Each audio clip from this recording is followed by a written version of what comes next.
Tax season is just around the corner. Are you ready to lodge your tax return this year? Or do you understand how the Australian taxation system works? And importantly, what's changing in the year 2025 for the tax returns? Well, we are going to cover all this information and much more in this video. So without wasting much time, let's get into it. Now, quick disclaimer here that this information provided in this video is general in nature and does not constitute a financial advice. Please speak to ATO or a registered taxation accountant for getting a personal guidance regarding your personal circumstances. Now that being done, let's get into our video. The first thing is, do you even need to lodge a tax return in Australia? As an international student, if you are studying for more than 6 months, then you are considered as a resident for taxation purposes in Australia. And if you are earning an income in Australia, the chances are that you will need to lodge a tax return. But there are a couple of circumstances in which you may not need to lodge a tax return. That is, if you did not earn any income during financial year, or you earn below the threshold of $18,200 and there was no tax withheld from your income. Apart from this, most of the time you will require to lodge a tax return. We actually have a very detailed video regarding that, where I explain about do you need to lodge a tax return or not, which I suggest you to watch it after watching this video. Link will be in the description box below. Now here are some key dates for the 2025 tax year. So the financial year for the tax return purposes is from 1st of July 2024 to 30th of June 2025.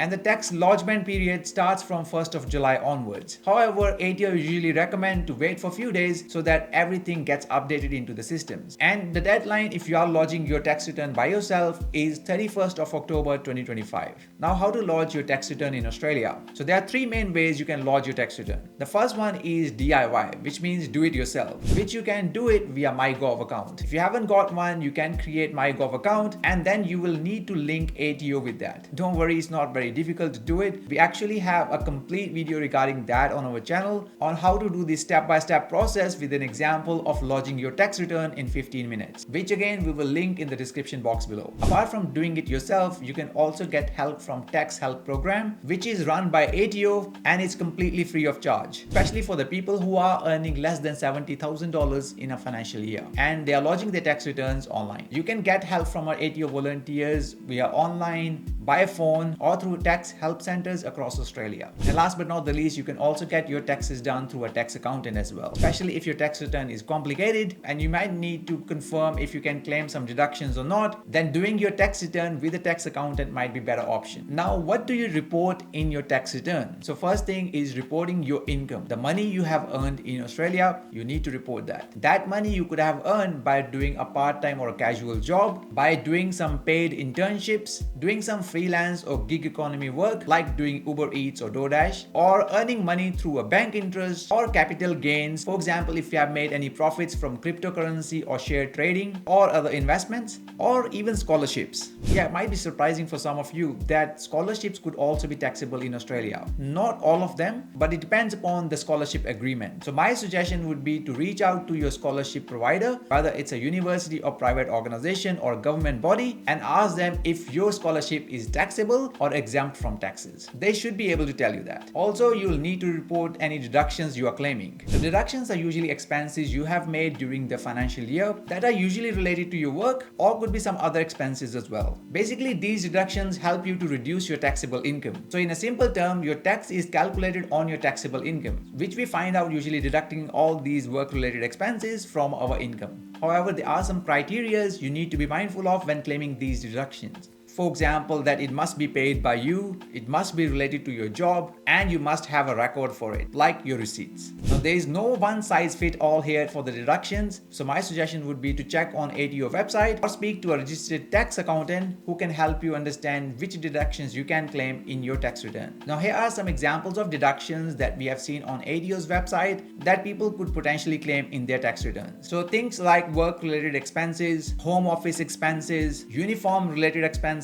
work-related travel expenses, any tools, equipment, computers purchased for work, any donations you have made for a specific organizations, any professional memberships you have, any tax agent fee you have paid in the previous year, and some other deductions. You can read more about these deductions on ATO's website. We'll leave a link of that in the description as well. Now, the next part is how about Medicare levy? Now, Medicare is Australia's public health system, which is funded by Medicare levy that is paid along with your taxes each year. For most taxpayers in Australia, it is 2% of the taxable income. But just keep in mind that there could be Medicare levy surcharge as well for some taxpayers. But what's the deal with the international students then? Do they need to pay this Medicare levy? Well, most of the international students are usually not eligible for Medicare benefits. You have to take a private health insurance, which is OSHC, Overseas Student Health Cover. So chances that you're not required to pay this Medicare levy, but you need to make sure that you get Medicare entitlement statement from Services Australia before lodging your tax return. It is free to get one, and we will leave a link of that in the description as well. But make sure to get this statement before lodging your tax return, and you have to get new one each year. So if you already got one for the previous tax year, you'll need to get a new one for this tax year. Now, what happens after you lodge your tax return? So after lodging your tax return, ATO, Australian Taxation Office, will process your tax return. Usually it's quite a fast and straightforward process, and ATO says that they try to process the current year electronic tax returns within 12 days. But in my personal experience, it's sometimes even faster than 12 days. Now, once ATO process and finalize your tax return, they will issue you a Notice of Assessment, NOA. This notice will tell you how your tax assessment was calculated. And usually it also tells you where your tax dollars are going toward. Now, after that tax assessment, you could be eligible to get a refund, or sometimes you may have to pay tax as well.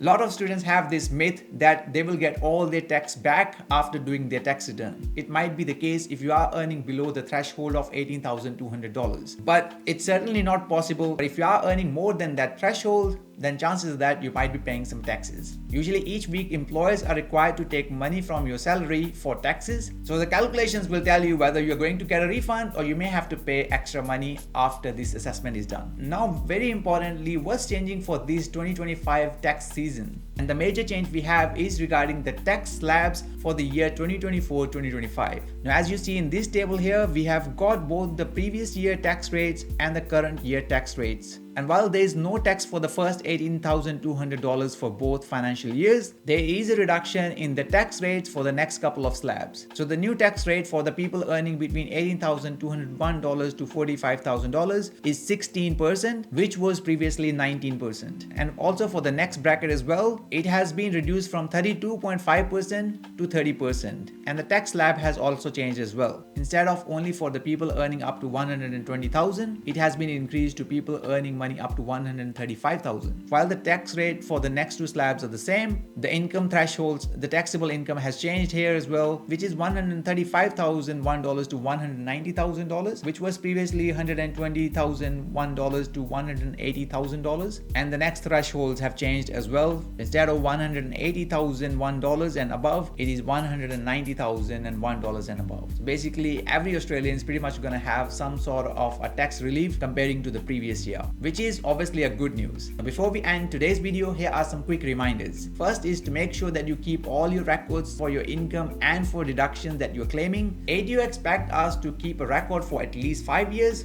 from the date of lodgement. Again, importantly, get your Medicare entitlement statement from Services Australia before lodging your tax return. Watch out for any scams that happen during this time of the year, especially some scammers sending you text messages or email asking you to pay your taxes. And as I mentioned earlier, the information provided in this video is general in nature and does not constitute a financial advice. So speak to a ATO or registered tax accountant for more details. Now, if you find this information useful, make sure to share it with your friends as well. And if you are planning to lodge your tax return by yourself, we got a really handy video that you can check it out by clicking the link over here. I explain with a simple example on how you can lodge your tax return online by yourself within 15 minutes. So click the video over there and I'll see you there.